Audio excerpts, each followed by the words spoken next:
Okay. Hello, welcome. Welcome to those who are just joining us now. We're excited to get this public town hall started, and really grateful to those of you who have joined. I'm going to hand it over to Elisa Centric. She's our lead on communications and outreach for the consortium. And so she'll do some welcoming and housekeeping for everybody, and then we'll get rolling. So Elisa, over to you. Awesome. Thank you, Robyn. Hello and welcome everyone to our public town hall. My name again is Elisa Centric, and I'm the Senior Communications and Outreach Manager here at the California Water Data Consortium. I'll be behind the scenes moderating today's virtual event and monitoring the Q&A box. So I'm just going to go over a few housekeeping items before we get started. Just to be considerate and respectful to everyone attending and presenting today, all attendees are muted and the public chat function is disabled. However, you can still chat with me and the speakers and submit your questions at any time during the presentation via the Q&A box. We've set aside some time in the middle and at the end of our presentation to address some of your questions. And again, to submit a question to our speakers, please use the Zoom Q&A box. There's a picture of what it looks like at the bottom of this slide. And because this is a public town hall, we want to hear from you all and really invite you to participate in the interactive polling questions throughout the presentation. So when the polls pop up on your screen, remember that you can expand and resize those boxes because you might have to scroll down to see some additional text. Please also take a few minutes to respond to the post-event survey at the end of the meeting. That'll also be in a follow-up email after this presentation. And then as a reminder, we are recording this session and we'll share it with you all and post it to our YouTube within the next week or so. And finally, if you experience any technical difficulties, please send us a message. Please send me a message in the chat box. So I'm excited to introduce our panel of speakers today who bring a wealth of knowledge and experience in California's water management landscape. Each speaker has been deeply involved in advancing water data transparency and innovation across the state. They'll share insights on the progress we're making, the challenges we're facing, and the opportunities ahead for transforming how we manage our resources. Here's the agenda for today. Up next, we'll hear from Martha Davis, who's going to kick us off with some opening remarks, followed by Dave Orth with an introduction. Then Robyn will take the mic. Staff will get to share program updates. Then we'll have a little Q&A and bio break for anyone that needs one. And then Robyn will lead the what's next discussion. And finally, we'll end with another Q&A. So with that, I'd like to introduce our steering committee co-chair, Martha Davis. Thank you, Alyssa. And thank you all for joining us this morning for our very first California Water Data Consortium Town Hall. Thank you for joining us. I was asked to say a few words about the importance of water and ecological data, but as I see all of you who've joined us today, I'm singing to the choir. We all know how important having good quality, accessible, and ecological data is, whether we're trying to figure out how much water is in the snowpack and how much water might run off in the spring from our sierras, or gauging how much water is at a particular location in a stream and how much water is available for the ecosystem and human uses, or how evapotranspiration data can help us better understand how much more efficiently we can manage applied water use.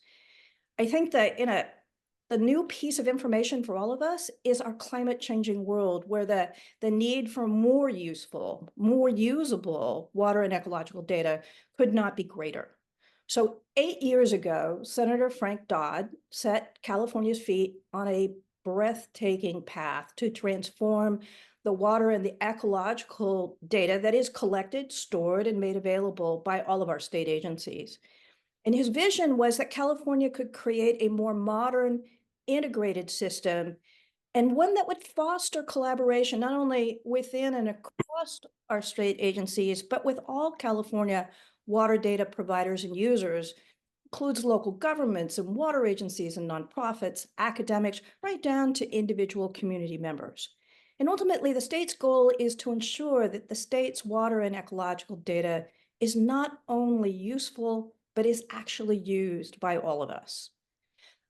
The California Water Data Consortium was created to serve as the state's nonprofit partner on this transformational path to foster collaboration and innovation as we learn more about how to modernize the state's water and ecological data.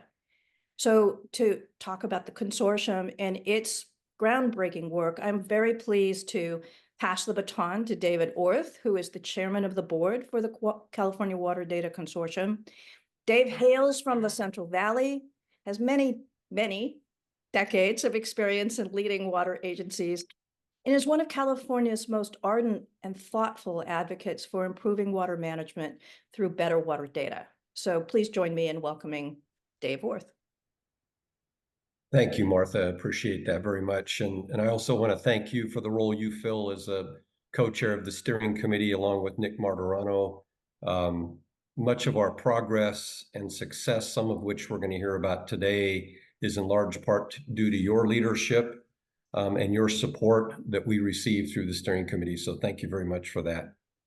Also, on behalf of the board of directors of the California Water Data Consortium, I want to thank each of you attending today for your time and interest in us and this broader concept of water data.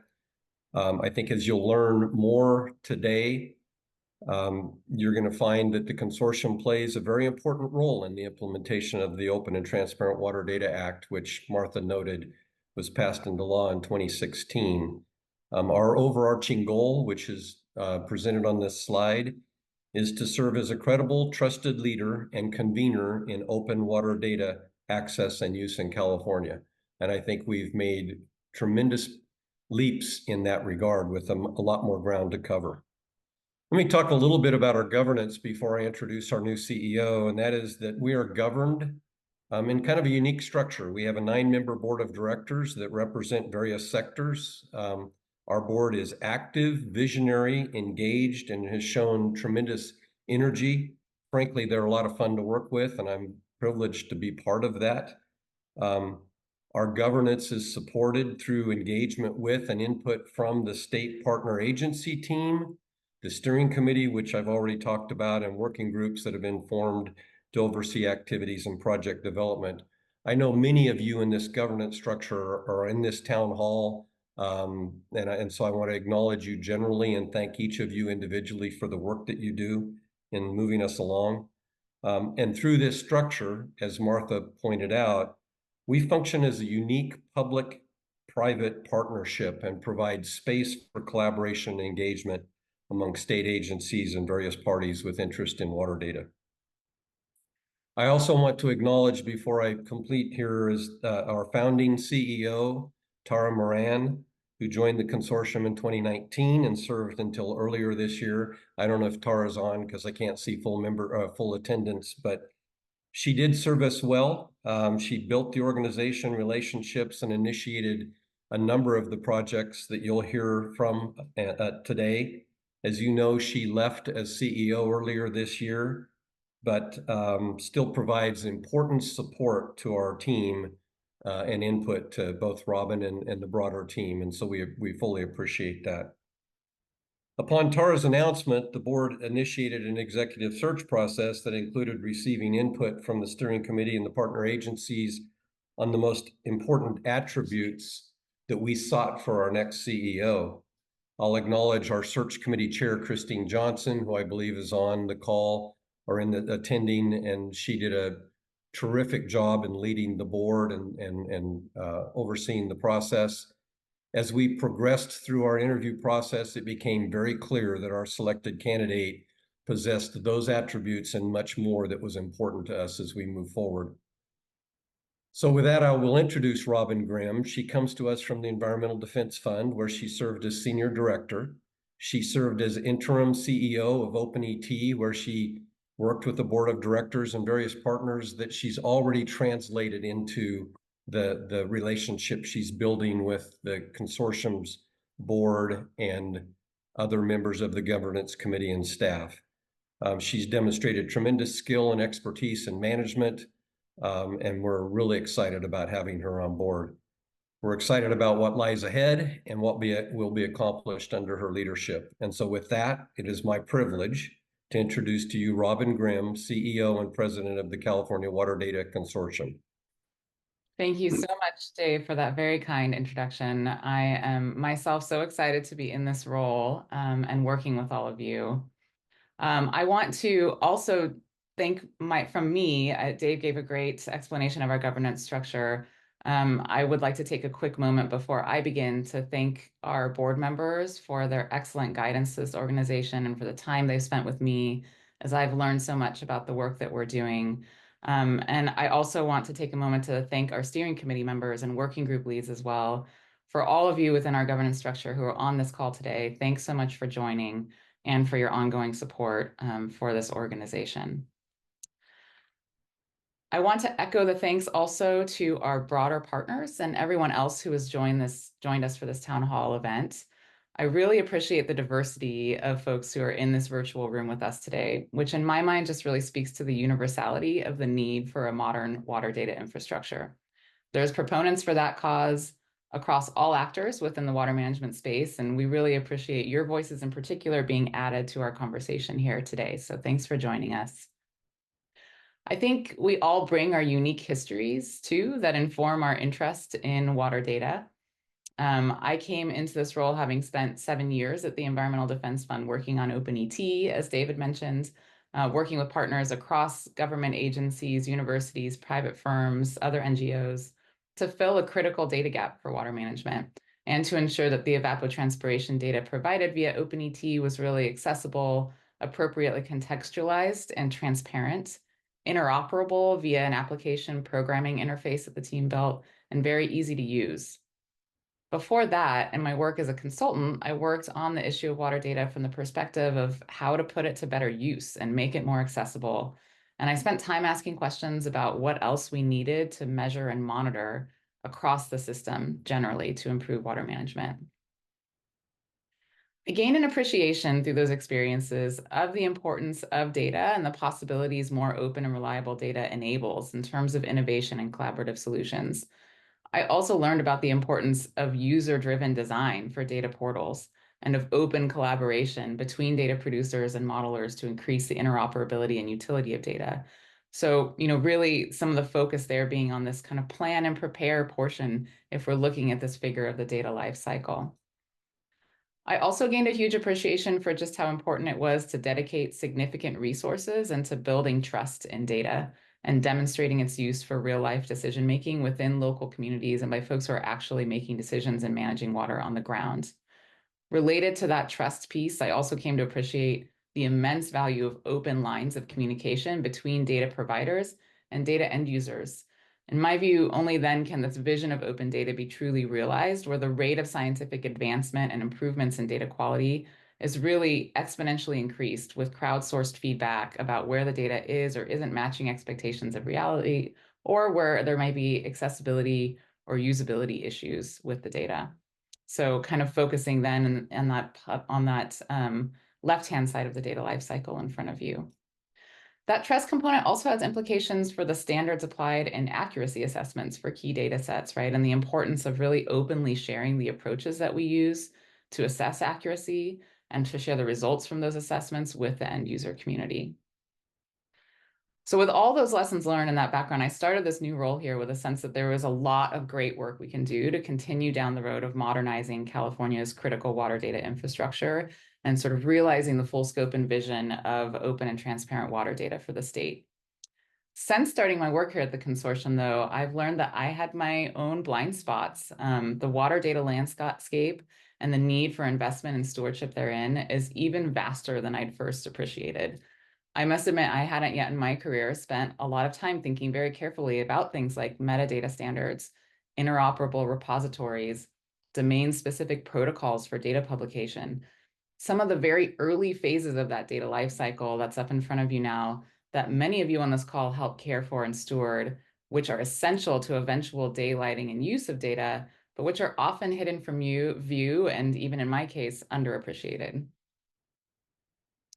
So as I've dug in over the past few months to better understand the work we do and the opportunities for partnership, I've been really proud and delighted to learn how holistic the consortium's efforts are towards really realizing the vision of open, transparent, and usable water data for the state.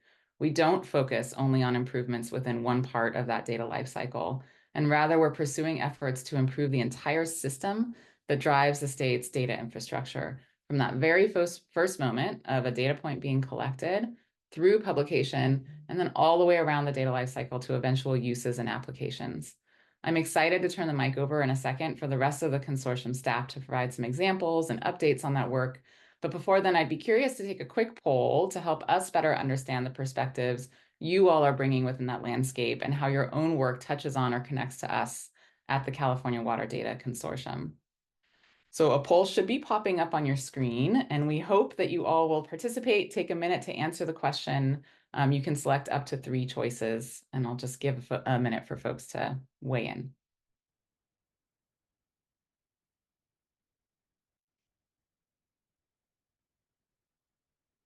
I see lots of people participating. Thank you so much for those of you who are.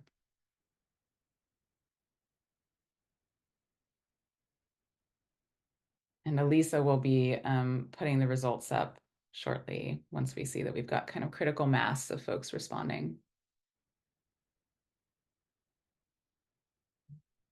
I'm seeing as the results are coming in that we've got quite a few of you who are familiar with our work on the Groundwater Accounting Platform and groundwater data standards, a lot who are familiar with our advancing open data and data governance work and our urban water reporting work on streamlined conservation reporting.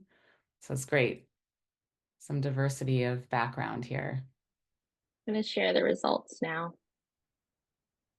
Thanks so much, Lisa. And then as you're answering the polls and also as you look at the results, it's good to expand the window out. A lot of times you have to scroll down otherwise, and it's hard to kind of see get a holistic sense of what the answers look like.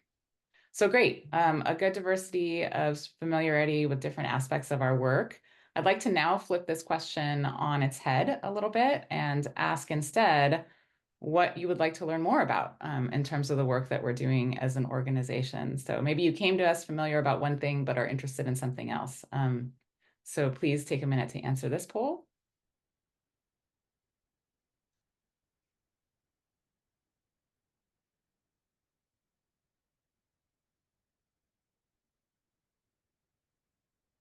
It's good to see that everything's getting a little bit of love here. There's not one aspect of our work that no one is interested in, and that's great. And that some people are here for the fun data party. I love that. That's wonderful. Take just another second or two, and then we'll put the results up. All right, I'm going to end the poll and share. Great. All right, so I'm really happy again to see that there are really a diverse set of interests here with us today. And with that, I'm delighted to introduce Hannah Ake, Senior Program Manager, who can provide updates on some of the work we're doing related to groundwater at the state level and work we're doing at a more local level in partnerships with groundwater sustainability agencies and several others to support Sustainable Groundwater Management Act, or Sustainable Groundwater Management under SGMA. And remember that if you have any questions, feel free to drop them in the Q&A box. We'll compile them, and we will have a short break after these staff updates to do some Q&A before I come back on. So thank you all again. And with that, I'll hand it over to Hannah. Yeah, thanks so much, Robyn. I'm really excited to be here today to talk with you all about some of the ongoing work that we're doing in the groundwater space.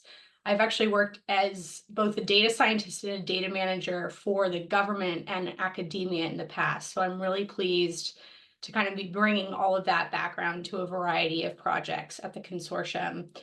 I will only have a brief overview of some of the groundwater work we're doing today, so please feel free to reach out to me after the town hall if you have any questions on anything I cover here today or any other projects that you know that the consortium works on.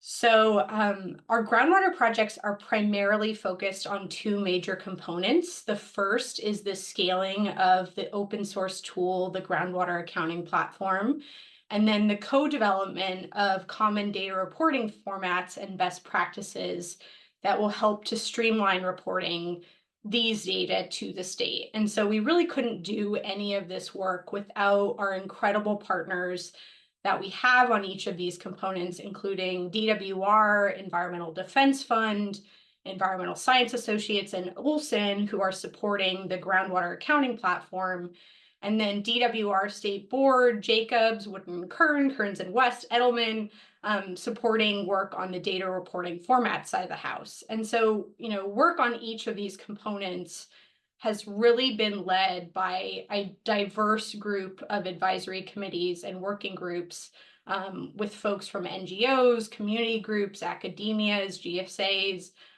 the state, industry experts, among many, many others that we engage with regularly to kind of help shape each of these projects. And so their unique expertise and perspectives are really what has made this work so successful. And I know a lot of you are here today, so big thank you to all of you.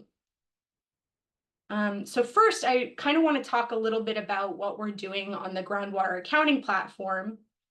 The Groundwater Accounting Platform is an open source accounting tool that was originally developed in 2018 by Rosedale Rio Bravo Water Storage District and Sitka Technologies, which is now ESA, and Environmental Defense Fund. And this tool was initially developed specifically for the needs of Rosedale Rio Bravo, but the consortium received funding from both DWR and USBR to scale this tool and to make it more broadly applicable to GSAs and water districts across California. And the goal was really to provide local agencies, landowners, growers with high quality data that was necessary to help them better manage their water resources long-term under the Sustainable Groundwater Management Act, or SGMA. And it really has been a huge success. We started development a few years ago with 4 pilot partners, and now we've successfully launched the platform and have 6 geographies set up and using the tool. And the great thing about the platform is if I'm a landowner and I own land in multiple GSAs or multiple water districts, I only have to log into this tool to manage my parcels across all of those boundaries, as long as the GSAs have set up their policies inside the platform. And so this really helps users to understand the role of accounting and data streams and policies that the GSAs are developing, but then obviously also helps the GSAs to communicate about those policies to users. And so all of this has made it much more straightforward for landowners and growers, as they kind of familiarize themselves with one system and one tool from the get-go. And I think this element has really been a huge success and attractive for both water managers and for growers. We've had several in-person workshops with a few of our GSAs, and some are currently working to send out mailers and other materials to onboard additional users and growers in their districts, and then inform them kind of the flexibility and functionality that this platform can offer them. And so separately, I also kind of want to touch quickly on some of the work that we're doing to help develop groundwater data reporting formats with input from local agencies and state staff. Our advisory groups on this project, we've really developed, we've co-developed recommendations around data reporting formats for both well characteristics and groundwater elevation. But we've also done a ton of work with these advisory groups to document opportunities for future work and kind of compile various statutory requirements for data reporting programs in one place. Ideally, really to help identify where redundancies exist and how future work might build on this foundation to help reduce those redundancies. And one huge opportunity that our advisory group has identified through this work is a need for unique and persistent uniform well identifiers, which would really help both state and local agencies to better manage wells and ideally to support water quality improvement efforts as well. So we're currently working on an outreach and engagement plan with our consultant team that we think will help to kind of socialize some of the opportunities that we see in this space, and then highlight the great work that has already been done by our technical advisory team. So I think I'll kind of round it out there because it'd be easy to go on forever, but I do want to encourage you all to reach out to me if you have any questions on this work or any other related projects. I know we're seeing many opportunities in this space that also apply more broadly to many other projects we work on, as Robyn kind of alluded to.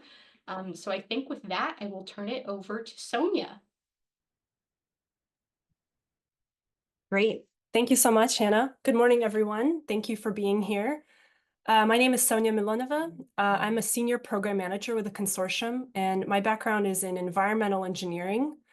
Prior to joining the Consortium, I worked with international non-governmental organizations to provide water and sanitation services in refugee camps. I've been with the Consortium for a year, and I'm currently leading the telemetered water monitoring project. I'm really excited to tell you a little bit about that today. This project stems from the challenge that we have in California of not knowing exactly how much water is available and how much water is being used, when, and by whom until many months later. California is already responding to this challenge with various legislation and policy and great work that you all are involved in, working towards improving accessibility and usability of data to support water decision-making. And part of that work is a project you may have heard about or read about in the news, Upward. We don't have time today to talk about all of Upward, but one component relevant to highlight is that it's developing a modern data management system to replace the current eRIMS with CalWaters. You can read what those acronyms stand for on the slide. This new system will have all the features of eRIMS plus a lot more, including close to or real-time data, and thus it will need to support the integration of data from telemetered water measurement devices. So telemetry, what does that mean? Telemetry is the automatic collection of data and the automatic transmission of that data to a centralized location via transmission pathways like cell towers or satellites. And telemetry provides real-time data directly to data systems, so it really reduces labor, delays, and potentially inaccuracies from water user reporting and remote monitoring. And telemetry in California is not new. In fact, if you're a large diverter, SB 88 already requires you to set up telemetry for your water reporting. And many organizations also choose to use telemetry for some of its benefits, like getting data from remote locations without having to send staff there. But there's a lot of potential, and now is the perfect opportunity to think about the expansion of telemetered water monitoring networks because of the state's work on Upward, which will allow the system to have capacity to ingest telemetered water monitoring data. So as part of Upward, the state board created a telemetry research unit, TRUE, who's working on technical studies of water telemetry monitoring. And the California Water Data Consortium is being supported by Environmental Science Associates, Kearns and West, David's Engineering, Road Consulting, and Earth Genome. Together, we're working on the telemetered water monitoring project to provide independent recommendations on telemetered water monitoring to the TRUE. So this includes collecting lessons learned, developing recommendations for a telemetry pilot project, which the TRUE will conduct, and scaling those watershed-specific recommendations to develop statewide recommendations. I want to share briefly our key takeaways from interviews with people who have designed and operate these networks all over the world. Some of the best practices that most informed our recommendations for the pilot project include to build trust in the network by paying more upfront for reliable equipment that's installed and maintained by qualified professionals, doubling up with conventional methods when testing any emerging technology to show how it works. We were also advised to avoid proprietary technology and overly prescriptive approaches, for example, by mandating specific equipment or manufacturers, and instead allowing flexibility for water users to use what works best for them in their specific location. And lastly, many problems can be avoided through collaboration and coordination, which requires a transparent governance structure with clear decision-making framework. You'll be able to read about these recommendations and others in more detail in our full report once it's released. And for the telemetry pilot project, which the TRUE will be implementing in a California watershed, the consortium conducted analysis on where the pilot should take place based on this suitability criteria. The watershed selected for the pilot project is the Russian River watershed, and you can read about this analysis in a lot more detail in a memo that's already up on our website. And now we're in the process of doing outreach to ensure that the design of the pilot is responsive to local needs and feedback, and finalizing our recommendations that will go to the TRU. Our recommendations for the pilot project focus on understanding the main water management challenges and data gaps in the watershed, and where telemetered water monitoring can help support those challenges. So some of the recommendations, which are still in draft form, are to include a wide range of equipment and methods in the pilot, and to work with existing monitoring networks and governance structures to try to ensure sustainability of this network after the pilot project ends. And again, you'll be able to read those recommendations in full once the report is finished. And there's some information about the pilot project up on our website, as well as the TRU's new website that they've just released recently. So there's a few ways that you can be engaged with this work. We're still soliciting feedback from those who are familiar with telemetered water monitoring. So please let me know if you'd like to review and give feedback on our draft materials. If you're in the Russian River watershed, you can volunteer in the pilot project or just sign up to stay informed. And finally, we'll soon be starting statewide outreach and working with a technical advisory committee to expand and refine the watershed-specific recommendations to apply to successful statewide telemetry. So you can stay informed about that work by signing up to our newsletter. I think that's it. I'm out of time, but thank you so much for your attention, and I'm going to hand it over to Amanda. Thanks, Sonia. Hi, everyone. My name is Amanda Miller, and I'm the Director of Operations and Finance here. Prior to working at the Consortium, I worked in operations for a family foundation, and I've been lucky enough to work with the Consortium since early 2021. So I've been involved in the development of all of our projects. Hannah and Sonia just talked about two of our largest projects, but I wanted to also briefly mention that there are several others, including the continued advancement of open data, the LiDAR working group, and the Urban Water Data Reporting Project that the Consortium hosts. We primarily host working groups and projects like this to provide a forum for cross-sector collaboration to advance solutions to specific and timely water data challenges, and these can evolve over time as priorities shift or as different interests come across our radar. So if you know of other projects or working groups working to advance open data that we should be aware of and potentially partner with or learn more about, please put those into the Q&A or feel free to email them to me afterwards. We would love to have suggestions, and we're always looking to connect and meet new partners. If you have questions about any of the projects that are on this slide, please feel free to put those into the Q&A as well. And with that, I will introduce Lisa to come back to do our communications and outreach section. Thanks, Amanda. Yay, back to me. Hello again, everyone. I'm excited to chat with you all about our communications and outreach efforts.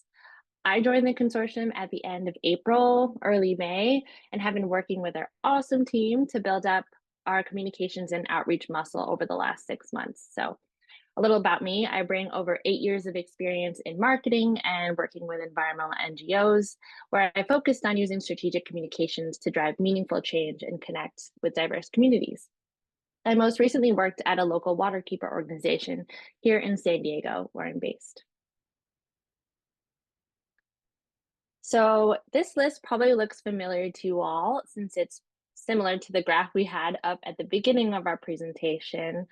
A foundational part of my work is understanding who we work with, what they care about, and how we can work together on our mission and common goals. We have a couple ongoing communications initiatives here at the consortium. Our Data for Lunch series is a free and dynamic platform for water professionals, researchers, policymakers, and other partners to explore and discuss the latest water-related data sets, technologies, and governance innovations. These lunchtime sessions dive into the cutting-edge developments transforming water management in California and beyond, providing a space for learning, dialogue, and collaboration. I think many of you here on the call today would enjoy these events, so definitely look out for our 2025 lineup coming soon. And if you're interested in presenting at a Data for Lunch event or sponsoring an event or the series, please reach out to me.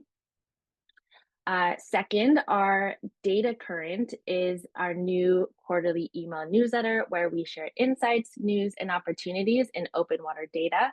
If you have news, resources, or job postings you think would benefit our community, please get in touch and we'd be happy to share those out in a future publication.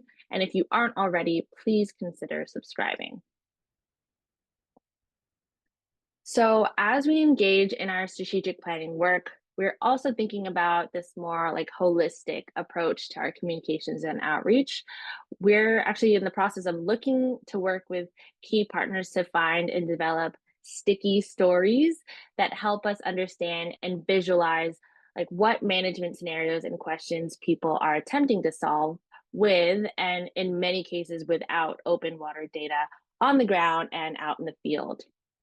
So we see this as a multimedia effort that can be developed in tandem with like a lot of those reports and memos that are routinely published to enhance the overall message and effect in people's minds. So we really want to focus on the human element of our work and tell those stories, because at the end of the day, we're all trying to help real people who feel frustrated, afraid, and anxious about the state of our climate and water. And those emotions are very meaningful to our work. So if you have a story or use case that you think might make a compelling impact narrative, please reach out to me. I'd love to meet with you. And so looking ahead, there's immense potential for growth and impact through our strategic communications. We're working on expanding our reach through more targeted messaging, telling impactful stories that highlight the value of our work, enhancing our position as thought leaders in water data, and equipping our partners with the tools and resources to amplify our message. And with that, we're actually going to jump into Q&A. You've heard a lot from us, so we want to hear from you all and take a quick Q&A break, bio break for anyone that needs it. I'm going to take a look at the questions and direct a few to my wonderful colleagues on the call today. Let me see. I have one here from Patrick Atwater. This could be towards anyone, Robyn, Hannah, Sonia, Amanda. Taking a wide angle lens, where do you see the biggest opportunity for the consortium to accelerate much needed modernization of water data broadly? Oh, I feel like that's a great tee up for the next session of this town hall. Where actually, Patrick, I'm going to be talking a little bit about that. So maybe we can table that one, and just, Patrick, if you still feel like you have that question after the next set of slides and dialogue that we have here, please flag it and we'll come back to it. Are there any other questions that we should address on? Yeah, there's one more from Sandra's. Sorry if I'm saying that wrong. How does stormwater reclamation fit into the data? How do local governments participate? I guess I'm unclear if that question was about a particular project or more general. Yeah, Sandras, if you want to clarify a little bit in the chat, or Hannah, if you can take this one. No, I was going to say, I think Sandra's that that came in maybe while Sonia was speaking or during my presentation. So if there's specific questions, just please feel free to email either of us, I guess I would say, because we definitely are interested in including that information in our work. Might want to talk to you to know about how to best do that. So thanks. And we got actually one question for you, Hannah, from Tara, I don't know. Can you tell us more about the development process of the Groundwater Accounting Platform? Are your developers in-house? Oh, that's a great question. No, our developers are not in-house. We work with environmental science associates. They are our developers, and they were the team that we're working with now at ESA was actually formerly known as Sitka Technologies. So they were around from the beginning and helped to develop the Rosedale Rio Bravo specific version of the platform, and worked with EDF and Rosedale early on to kind of develop that specific geography. But they're so great. They do a great job of making the information accessible, easy to use, just honestly nice and pretty, which I think counts for a lot also. So no, we work with consultants as our development team, but I would say it's kind of more of a partnership. So the consortium, Environmental Defense Fund, Olson, and Environmental Science Associates really kind of work hand in hand with one another to make sure that the platform's being scaled in a way that is efficient and effective and usable for the most broad group of GSAs and water districts across California. So if you have any more questions on that, please feel free to email me. I'm happy to talk about the details. And it's open source too, right, Yes, Hannah? and it is open source. Yeah. So the source code is available on GitHub if anyone is interested. Awesome. Thank you for that. And just a reminder, we did answer some questions in the chat too, like if this session will be recorded and sent out or the presentation, those answers are in the chat or in the Q&A. And so now we'll get back to Robyn to continue the rest of our agenda with a discussion on what's next for the consortium. Thank you all for participating in the Q&A. And again, you can continue to drop those questions in there. Great. Thanks so much, Elisa. And thanks to Hannah, Amanda, and Sonia for those wonderful updates. And to those of you who are asking questions and engaging, we really appreciate it. Much of my time, my first few months here at the consortium, has been spent in conversation with many of you. And as I said at the outset, I've learned so much from these conversations. The consortium, as I think has already been alluded to, is launching a strategic planning process over the coming months, in part because we have some really amazing new capacity that's been added to our team recently in terms of the work Sonia is doing and the added communications and outreach muscle that we have with Elisa now here. But also just because the original strategic plan extended through January of next year. So it's time for an evolution and update to that plan. So in light of that planning process and this moment of reflection that we're finding ourselves in right now, I thought I'd spend a few minutes giving you all a sense of what I've heard from the broader water data community and from some of you about ways that the consortium can be helpful in advancing open and transparent water data in California.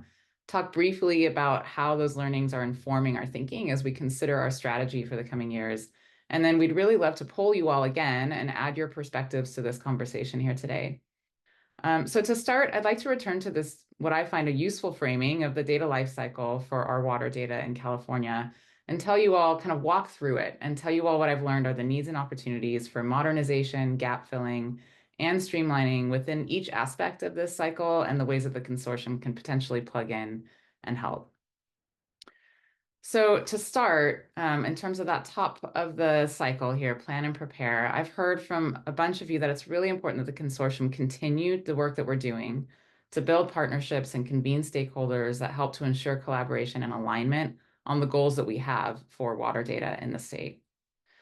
I also heard some calls to expand our work to clarify governance structures and make policy recommendations so that the roles, responsibilities, and rules for managing and stewarding data within and across state agencies are more clearly defined and funded.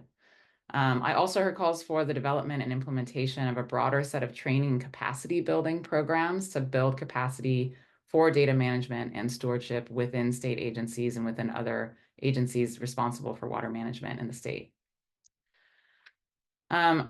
In terms of collecting and processing data, I've heard that the work that we're doing on pilot projects and programmatic solutions like the telemetered water monitoring project are really important to continue to help modernize data collection and processing across regions, and that we should continue the work in partnership with some of you on streamlining of reporting requirements across the state.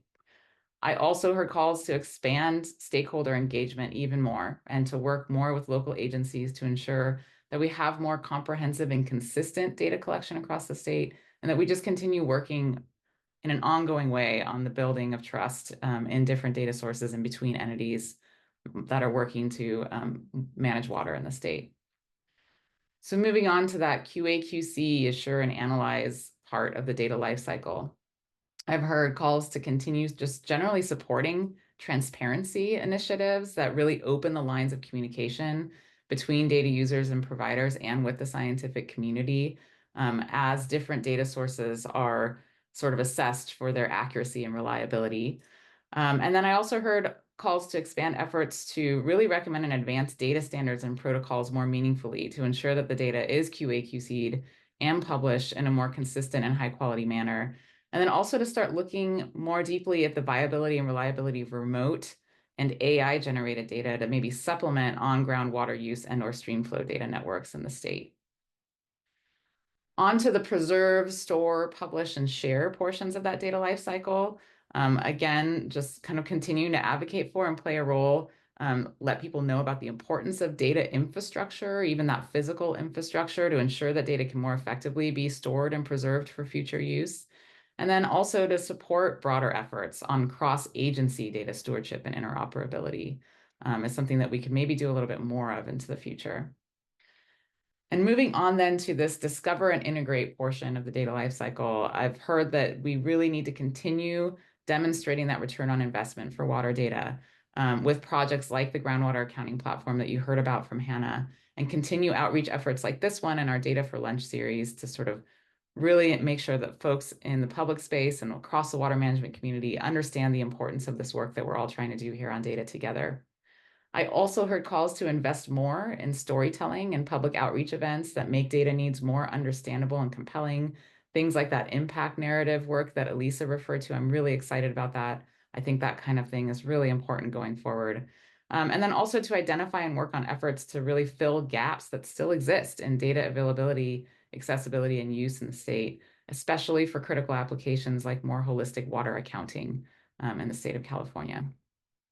So if I kind of look across all of that, what I hear are sort of 7 categories of priority outcome for the work that we're all doing in this community together, right? I think there's a need for and call for improved data governance, more efficient data publication and increased usability, building trust and collaboration around data, the streamlining of reporting requirements, broader public awareness of the value of this work, more equitable access to and greater benefits from existing data, and finally, just the continued work to fill critical data gaps that still exist across the state.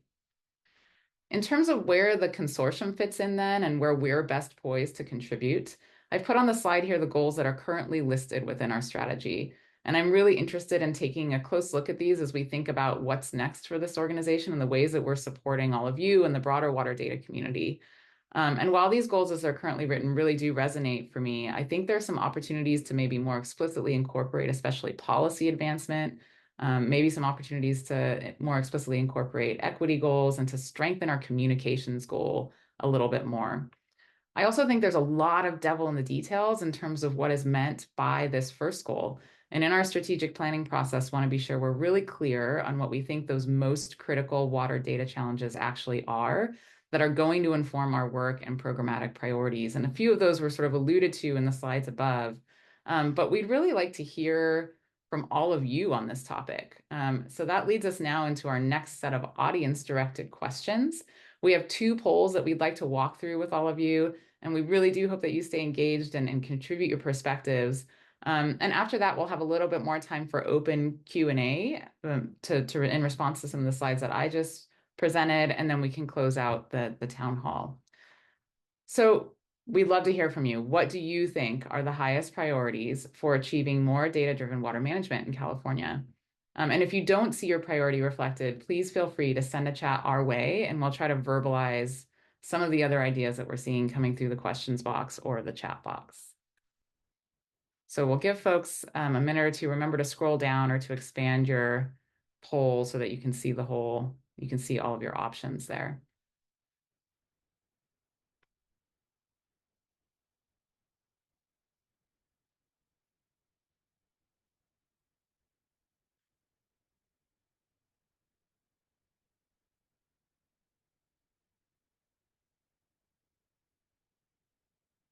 Starting to see a few answers coming through. Give folks a little more time. I know it's a lot to digest.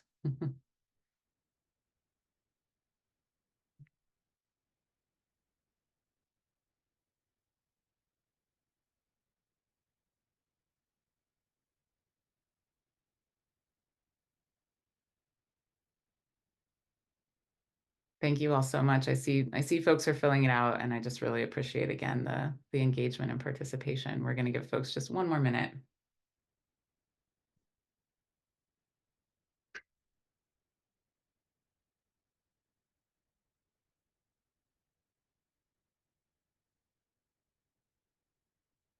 As people are finishing filling out the survey here, I see one question coming through, and I'll just read it out loud and then try and speak to it. So, having worked for the state, I know their technology infrastructure is not exactly necessarily always cutting edge. It's great that you're working on all of this, but what is the plan to maneuver funding and acquisition struggles within the state?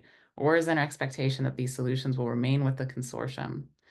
And so I think that really speaks to some of the work that we're trying to do to work with partners at the state and outside of the state to identify what some of the biggest barriers are. I think you're speaking to some, a barrier that exists for really modernizing our data infrastructure within the state of California. And we see ourselves as really being an important conduit and understanding what those are, and then articulating those and messaging that out to decision makers, policymakers, and others who can actually direct funding and support where needed to try and break down some of those barriers. And so that is why we're, interested in putting these types of events together, why we're working on some of the communications materials and reports that Elisa spoke to.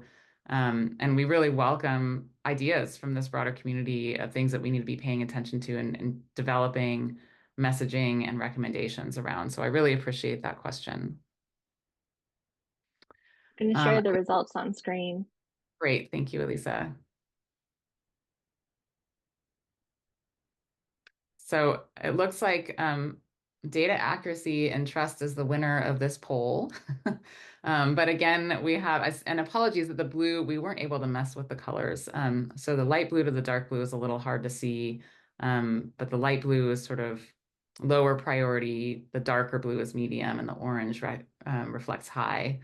So a lot of votes for data accuracy and trust, filling critical data gaps, coordination between agencies, and data standards and interoperability. So that's great. We really, this will inform our own kind of internal work on our strategy. And so we really appreciate the input. And as I just said in answering that question, very much welcome if I haven't had a chance to have a conversation with one of you and you have a lot of ideas around this and want to help inform our strategy, please don't hesitate to reach out. I'm happy to have additional conversation with anyone who's excited about water data. So I want to move us in now. I see that we're getting close to the end, and I want to make sure we have time to ask one more question of you all. And so this next poll is, how can we, as the consortium, better support your work or organization? So we'd really love to see some input on that.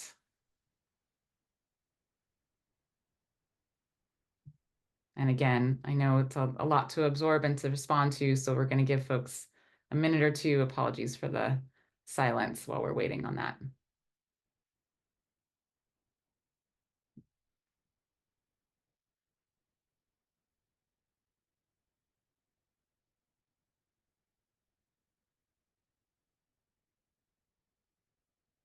And I do want to let folks know and remind folks that the Q&A box is there for you all to use. We're going to jump into our Q&A after this poll. So feel free to add your questions. And if we don't get to your question, feel free to reach out to us one-on-one and we can have a conversation that way.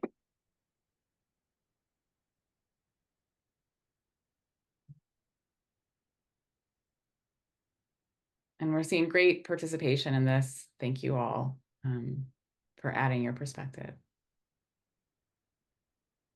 Okay, I'm going to end the poll and share the results. And again, if you didn't have time and you have thoughts, please share them with us via email or otherwise. But great. So it looks in this poll, we've got a lot of votes for the development of policy recommendations, which I think speaks to that point I made about maybe more explicitly accounting for that in our goals. So that's great to see. And the enhancement of data tools and platforms. So a lot of votes in favor of continuing to work on something like the Groundwater Accounting Platform and other similar projects. So great sort of spread across all of these different potential activities. So thank you all for your input on that. And we'll definitely be taking this into account and glad to see that there's value in all of this from everyone's And perspective. Robyn, if you put other, send us a message in Q&A. I see Ashley mentioned that her answer to the last poll was getting agencies to use the same data and work better together across agencies. So that's helpful, useful information if you want to put it into the Q&A. Yes, thank you, Amanda, for that reminder. So yeah, so now we're in a period again where we're can take a minute or two to answer any last questions that anyone may have. I see one here. Will these be regular events moving forward? If so, will they be annual, quarterly, or something else? Really happy to see the interest in that. As Elisa mentioned, we have our data for lunch series, but yes, we would love to have touch points with this community in some sort of regular drumbeat of a frequency, and we're not sure exactly what that frequency will be, but at least annually, I would say. Yeah. We have a question for Hannah. Does the Groundwater Accounting Platform interact with GEARS? Yes, great question, Tara. I'm loving your questions. So we have actually done a ton of work behind the scenes with the GEARS team to make sure that the architecture and the formats and the data standards that we're using to develop vocabulary and terminology and kind of support information behind the scenes in the Groundwater Accounting Platform pairs as seamlessly as possible with GEARS. And so I know GSAs, as if they enter probation, will be asked to use GEARS. And so we've done a ton of work with the state board to try and figure out, as folks move out of probation potentially, how could we be set up and well poised in the Groundwater Accounting Platform to make any transitions from GEARS potentially to the platform more seamless. And so if you have information on that or any suggestions, Tara, please feel free to reach out to me. But yeah, it is a great point that, we need to continue to work with state board to make sure that's as easy as possible for GSAs going through that transition or thinking about how that might be, how much that might work for them. So thanks for that. Thank you. We have another question from Patrick. This one's to anyone who wants to answer it. How do we create space for candid, courageous conversations around the structural, organizational, and institutional fragmentation that leads to the suboptimal water data landscape we see? Yeah, I think that speaks to the importance and need for not just events like this one, but also in-person time and just really giving space for the conversation about data. It tends to be sort of an afterthought in a lot of events that are organized or one very small part of a much more complex agenda. And I really think it needs to be the main event in some of these types of convenings where we get people together in a room to have those types of conversations. And so we really hope to do that and create those opportunities and some of that safe space to do exactly what you're suggesting here, Patrick. And I welcome an offline conversation if you have other specific ideas and considerations about how to make those conversations as effective and productive as possible. I note that we have just 1 minute left. For those of you whose questions are in the chat and we haven't gotten to them, we have noted them and we're happy to have conversations after the fact. So we'll try and make sure that we get answers out to folks. We did have one more poll, speaking of kind of staying in touch, that we just wanted to get folks to answer, which is how you would prefer to stay informed about our activities and our updates.